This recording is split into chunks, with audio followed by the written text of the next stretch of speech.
the time it takes a diver to ascend varies directly with the depth.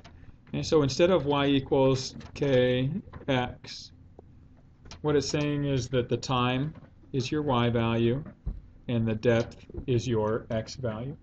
And so this is the way that this is the relationship. So our constant of variation is going to be the ratio of t over d. So if you were to take the information that was provided, so it told you that when t is 0.75, the corresponding d value is 45. So if you entered this on your calculators, what you're likely to see, 0.75 divided by 45, is you have this decimal. And it's a repeating decimal, so you guys should be able to find the rational form of that since we did it at the beginning of the school year. However, there's another way that you could approach it, and that is either by hand or by reinterpreting. 0.75 has what rational form? It's a common one, right? So if we thought of this as 3/4 instead, we could either take 3 divided by 4 and then take that whole thing and divide by the d value 45, and that'll give us the rational form. So our k value is 1 over 60.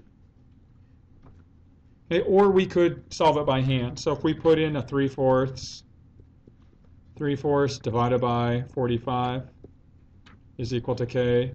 Well, dividing by 45 is equivalent to multiplying by the reciprocal, 1 over 45. 3 goes into 45 15 times. 15 times 4 is 60. And so we get 1 over 60 in that way too. So either way, we wind up with that as our ratio. Yeah. How would you put it into the prompt? So when you entered it, so our y value is t, did you enter it as t equals 1 over 60 times d? Did you use x and y? Okay. So when you enter your equation, this is the equation that you would enter. And then it asks you to evaluate it, predict it, the time at a depth of 100 feet. So if we just plugged in 100, so t is equal to 1 over 60 times 100. So 100 over 60, those reduce. And then just 2 goes into 10 5 times, 2 goes into 6 3 times, and you get your ratio for the solution as well.